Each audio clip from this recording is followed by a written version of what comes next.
Hi you guys, welcome back. Friday is Valentine's Day and I have a friend who's due to have her first baby, a Valentine's baby. So I just wanted to take some time and show you how to make this adorable quilt. This is literally the simplest, easiest quilt you could ever make. It only requires 2 fabrics. It's a total piece of cake. So go ahead and gather your supplies and let's get started. All right guys, so what makes this quilt so simple is the entire thing is made out of 2 rectangles sewn together to create a block. So we want 20 blocks, which means we need 20 of each of these.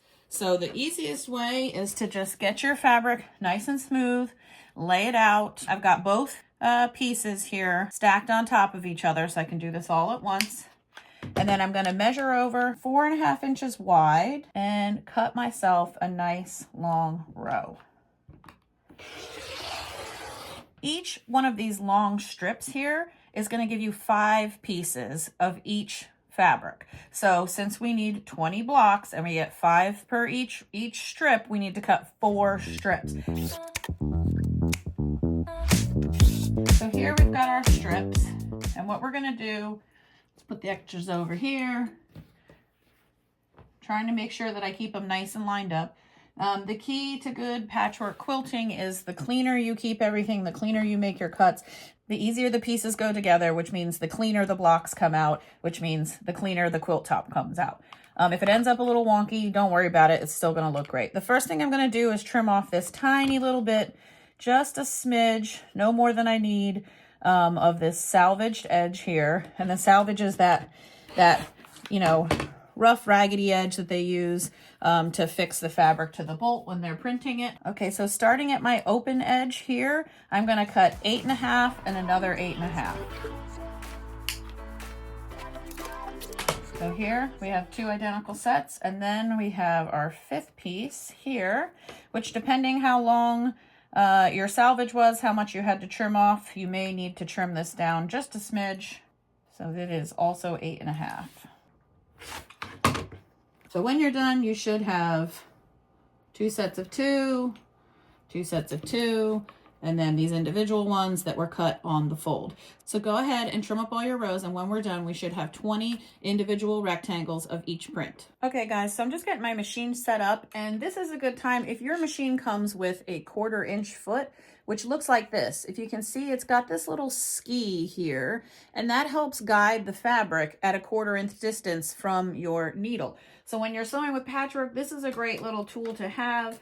It just makes it easier, you know, to glide through your seams and make sure everything is all lined up the same. If you don't have this kind of foot, that's fine. You can use a basic presser foot.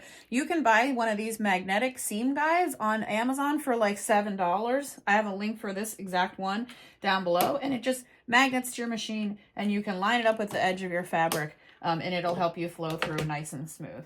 If you're curious what thread I'm using, I'm going to be using this nice pink thread. It's made by Isacord. That's hands down my favorite thread company. I use them for everything. They have lots of pretty colors. It's nice and strong, and it's real pretty and shiny. So anyways, I'm just going to go ahead here and get my machine set up, and we're going to get these stitched together.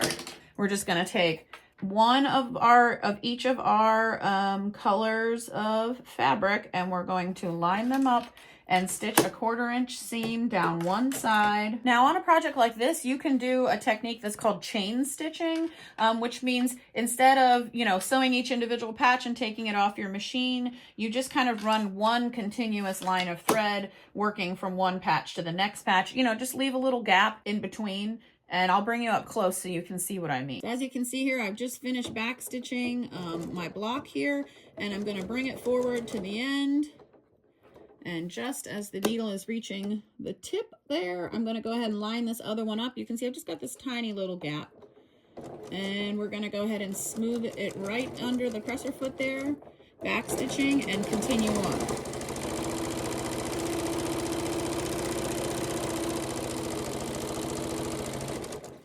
So as you can see here, the 2 pieces are chained together. When we're done, we'll snip these apart. So let's go ahead and sew up on our 20 blocks.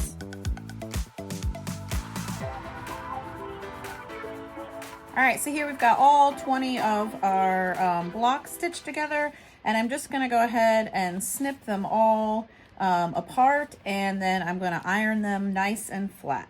I should mention, to speed up the process a little bit when I'm pressing out all these blocks, I like to lay them out about 4 at a time. I just give them a quick spritz with some water just to make the ironing go a little bit smoother if your fabric's a little thick or being stubborn.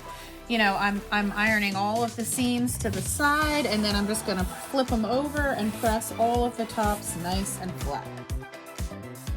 There we go.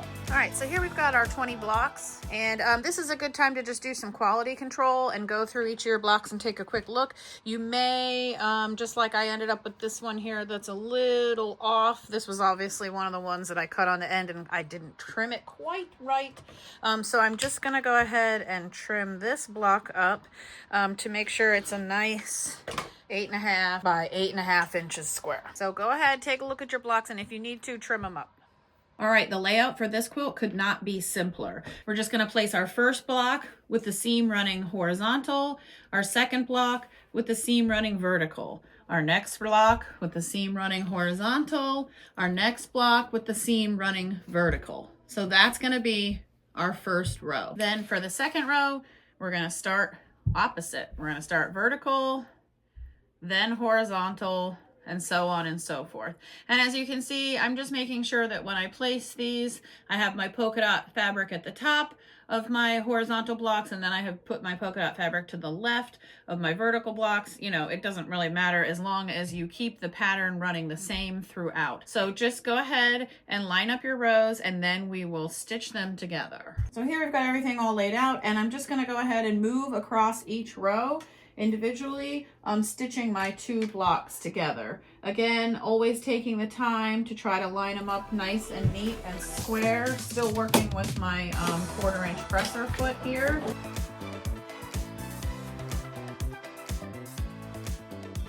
All right, so here we go. I am making sure as I work my way across my row just to pay attention to where my patches are and make sure that I've got my pattern set up appropriately so I don't accidentally do it like this or like this.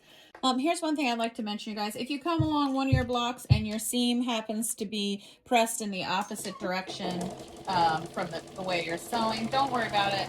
Just gently tuck it under and keep going.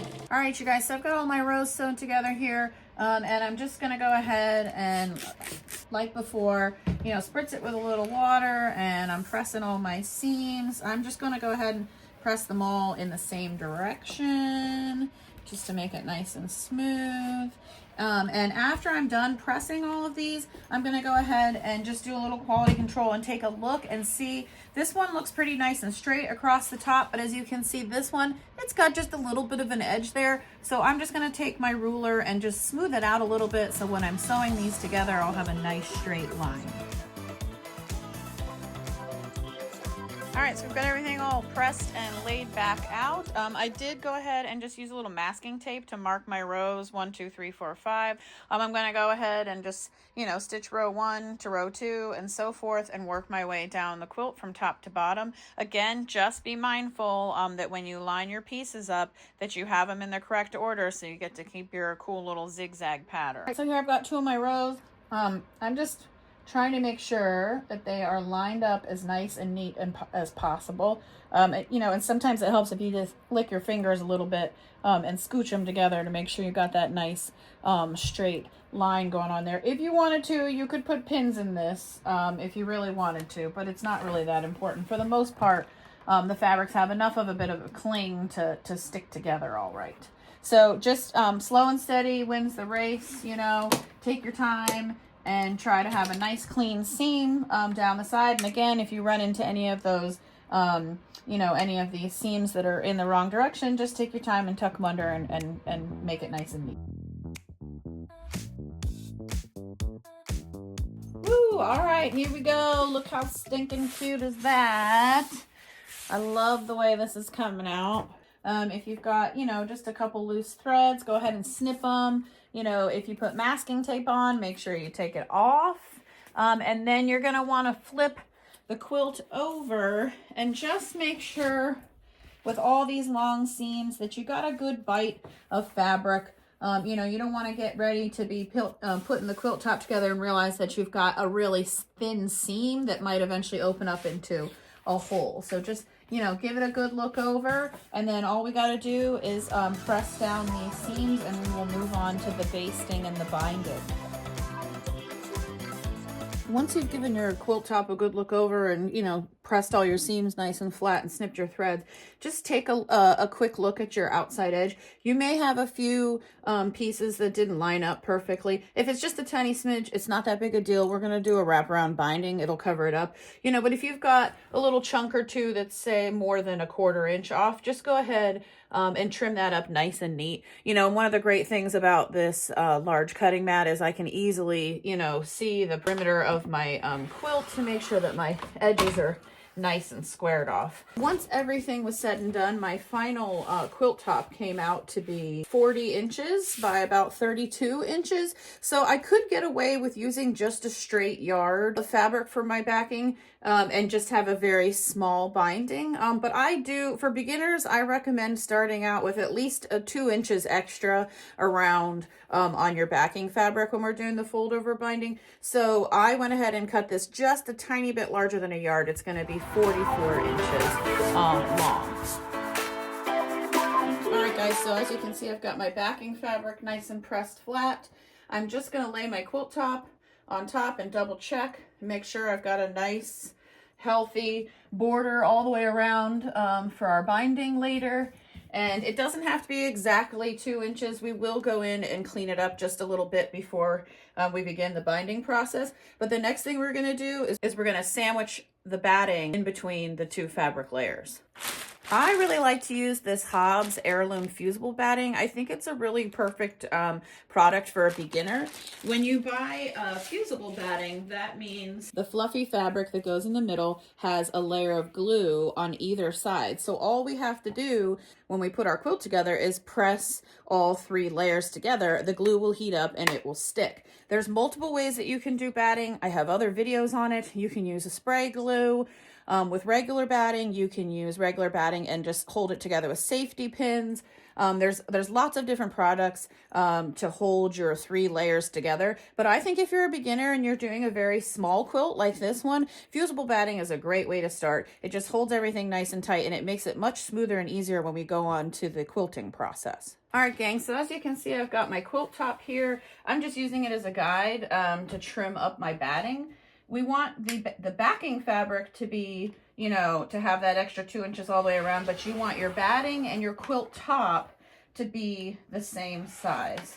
All right, guys, here we go. I've got everything laid out. You can see I've got my backing fabric with the right side down. I've got my fusible batting in the middle there and my quilt top. And I did take time to be mindful and make sure that I've got my good little chunk of 2-inch border all the way around. So all we have to do now to hold these layers together is gently press with a hot iron. I like to move from the center out. I'm not, you know, sliding my iron around the way I would if I'm, you know, ironing clothing. I'm just gently lifting and pressing, letting the heat from the iron, you know, melt that glue on the fusible batting. All right, you guys, once you got your top layer nice and pressed down, we're just going to go ahead and flip it over, smooth out, and press the back. All right, guys, just flip your quilt over and give it a second look. If you end up with any little ripple spots like I had here, just peel it up gently and repress. All right, so the next thing we're going to do is we're going to go ahead and add our quilting stitches to hold all these layers together. If you're lucky enough to have a long arm or a free motion machine, you can quilt this in any number of different ways and patterns. Unfortunately, I do not have one, so what I tend to do is a technique called stitching in the ditch, which just means we're going to run simple straight lines down the seams that we've already made. You know, so we've got our 4 columns and our 5 rows. So if you want to just stitch in that simple grid, that's more than enough to hold this quilt together. But just because this quilt has this cool zigzag shape, I kind of want to emphasize it. And the stitches can really make it pop. So I'm going to go ahead and stitch in between all of the seams that I made. You know, so each one of these individual blocks, I'll be stitching down the center, and then I'll be doing my rows and my columns as well. All right, guys, so the first thing I'm going to do is take off my 1/4 inch foot. This is not an appropriate foot for quilting. You just want to use a nice basic foot, or if you're lucky enough like me that your machine comes with one of these quilting feet, or what is also called a walking foot, go ahead and put that on. I'm also going to remove my 1/4 inch guide. All right, I've been sewing with this nice light pink isocord thread. It matches both my top and bottom fabrics. If you have a different color backing fabric, you may want to go ahead and change out your bobbin thread to a color that matches your backing fabric better so your stitches blend in. This is also a good time to double check your thread tension. You may want to loosen it just a tiny bit down to like a 3. There's a lot of fabric moving through your machine. It can pull a little bit more, and you want to make sure, especially if you have a different color bobbin thread, that it's not being pulled up onto the top. All right, from here I'm just going to go ahead and add in my quilting stitches. I like to have my machine up just a few notches than the smallest stitch. That way, in case I have to rip it out with my seam ripper, I'm not trying to pull out these teeny tiny little stitches. So I'm just lining my needle up. I like to start in the middle and work my way out towards the sides just to keep it nice and smooth. And like I said, I'm just going to be moving down my columns and across my rows, and then I'll be going in and stitching all these little individual seams. One thing to be mindful about is, I always say this in all of my videos, that when you are stitching like this, it's like looking down the road when you're driving a car. You don't want to be focused right where your needle is puncturing the fabric. You want to be looking right about here where this little gap in your foot is, where the fabric is guiding in. That way you've got it lined up. As long as it's going right down that little groove, by the time the needle punches, it'll be in the correct spot. If you're staring at the needle, it'll be too late by the time it goes in if you suddenly realize you've shifted a little. You know, if you're a beginning quilter, don't freak out about it. If your lines are a little wonky, it's not a big deal. That's one of the reasons it's a good idea to use a matching thread. That way your stitches don't show up that much. So, you know, just take your time, go with whatever speed feels comfortable for you. I personally like to sew a little bit faster. You know, it makes me feel like I don't wiggle the quilt back and forth as much. You can always take some scrap fabrics and put them together and play around with it a little and just see how it feels before you attempt to work on your final project here. So I'm gonna back stitch and just move on down my rows. If you get to, you know, a point where your seams don't line up perfectly, you know, which is very common if you're a beginner, that's no big deal. You can always just lift your needle up, push it over a little bit, drop your foot back down, drop your needle, and keep going. Alright guys, so I started in the middle and I worked my way over towards the right, putting in all my vertical stitches. I like to do it that way because now what I can do to get my stitches on the other side of the quilt is just roll it up without having to worry about bunching it up, and move over to the left side of my quilt, you know, and work down this direction. I don't like flipping the quilt around and running my stitches in the opposite direction. It's going to make your backing fabric shift, and then you will end up with ripples. So you're going to want to run your stitches, your vertical stitches, you know, from top to bottom. And like I said, I like to start in the middle, move my way to the right. That way I can just go ahead and roll it up and finish my last couple stitches on the left without having to worry about any of my layers adjusting.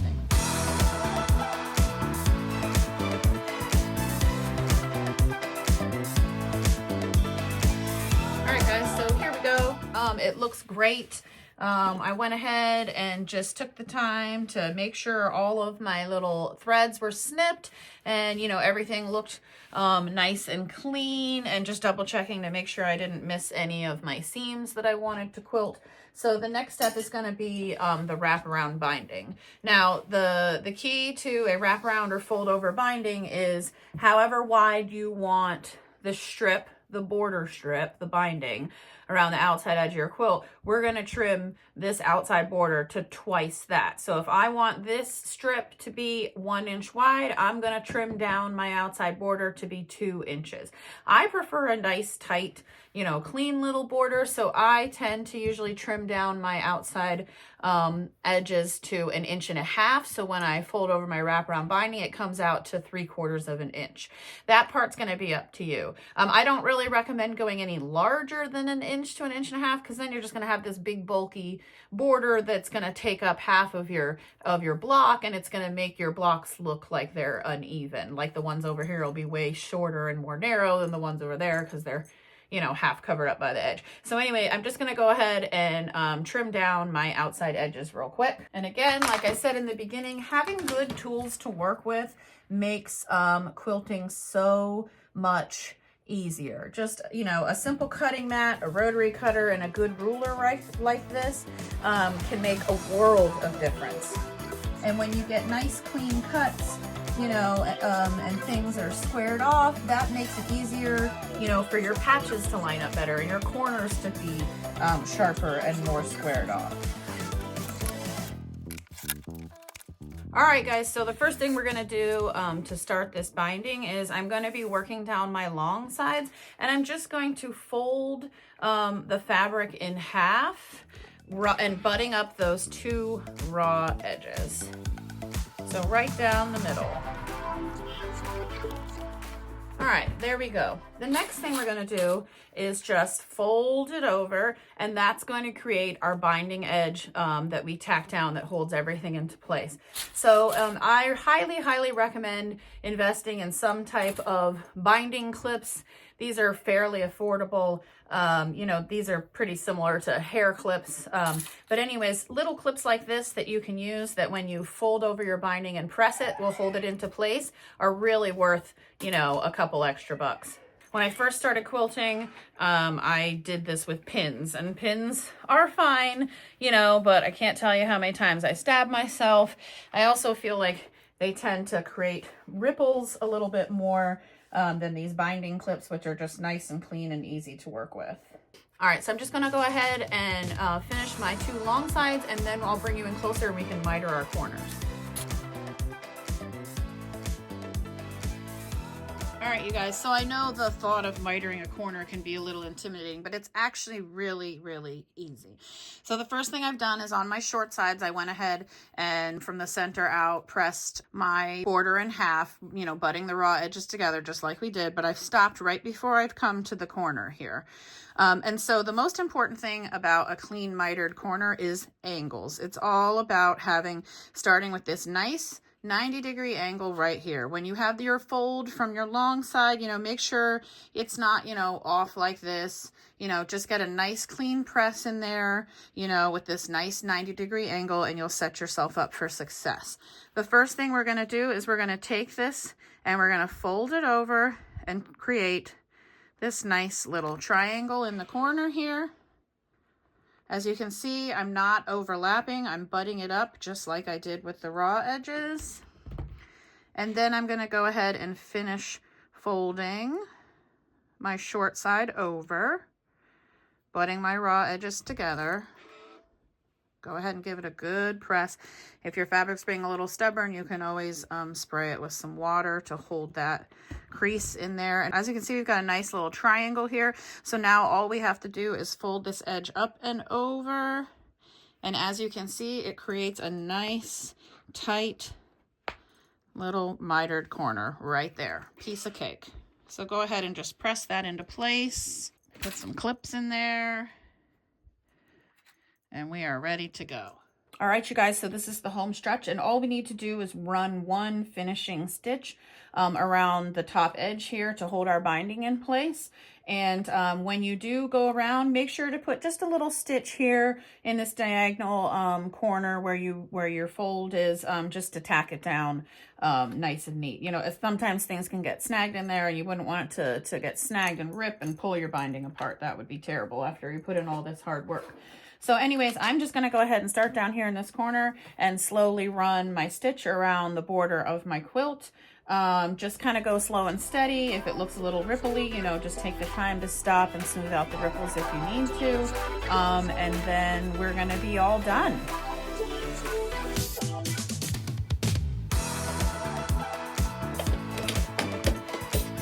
All right, you guys, here's something I don't always remember to mention, but I stitch my initials on everything I make. You know, quilts are a work of art, and artists should always sign their art. You can also buy like all different types of little labels and stuff that you can iron on, you know, if you want to attach a little note, you know, if you're giving this as a gift. But I just think it's a nice touch, you know, to let them know who made this for them and who cares about them. All right, you guys, so here we go, the final product. I absolutely love the way this quilt came out. If you have any questions, please post them in the comments. I have several other small baby quilt, videos that I'll put down below. So if you're interested in maybe trying a couple other patterns, please check them out. Try to keep everything as simple and easy as this one. So I hope you guys enjoyed this project. I know I had fun teaching it to you. Please follow me on Instagram if you'd like to see, some of the custom work that I do for my clients, or some of my art quilts, or just pictures of me drinking wine downtown. But anyways, thank you guys so much for tuning in. And as always, I hope you have a wonderful Valentine's Day, and take care.